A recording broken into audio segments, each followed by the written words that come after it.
Some of the European nations are having to pay extraordinary penalties for their support to Ukraine. It's not that the leaders of NATO member states in Europe are stupid, but they are just being squashed in owing to their old alliances with the US.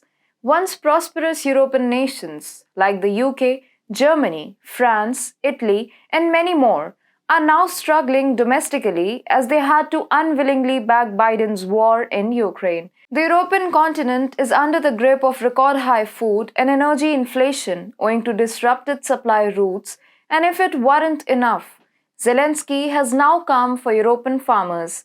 Hi and welcome to TFI Global. I'm your host Vedika. If you're watching us on YouTube, please hit the subscribe button and press the bell icon to get all the latest updates. An influx of cheap Ukrainian grain and poultry is making it difficult for farmers in the European Union to break even, according to a report published by the Wall Street Journal on Friday. Shockingly, the grain-starved nations in Africa that were meant to gain from the deal negotiated by the UN to guarantee the safe travel of cereals and sunflower oil from Ukraine's Black Sea ports are not receiving the food they so urgently need. You see, the international organizations so blatantly blame the Russians in the initial days of the war for having blocked essential food supplies. The Kremlin, contrary to what was being said about it, assisted the UN in organizing the safe transport of the commodities. Still, the Zelensky regime transported the commodities to rich European nations rather than poor African nations. Ukraine reportedly did so to solidify European support in the war. One might wonder why the Ukrainian produce is available at much cheaper rates despite it incurring additional transport cost. The European Commission has reportedly removed tariffs and quotas to allow Kyiv to export its grain over land and from European ports amid the conflict with Russia. Ukrainian farmers are also exempted from adhering to the same environmental regulations as their EU counterparts.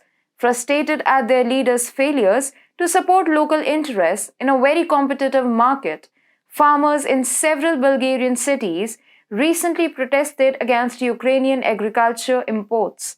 French poultry farmers have made similar complaints, noting that chicken imports from Ukraine have more than doubled in the first half of 2022 and urging the EU not to renew the tariff cancellation agreement.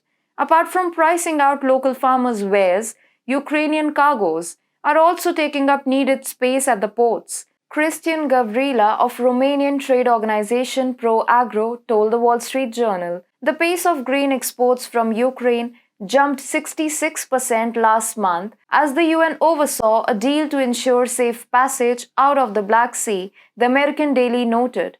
Zelensky is on a sympathy spree all around the world and is gathering all the support he can. He's working on a continuous weapon supply from the West, which he claims would be used in the war, but in actuality are sold in the black market and are used by terrorist outfits to spread violence in Africa and the Middle East. Even if one could ignore Zelensky's attempt to square off profits for himself, the European leaders' naiveness is hurting the farmers, and that is something that is unacceptable.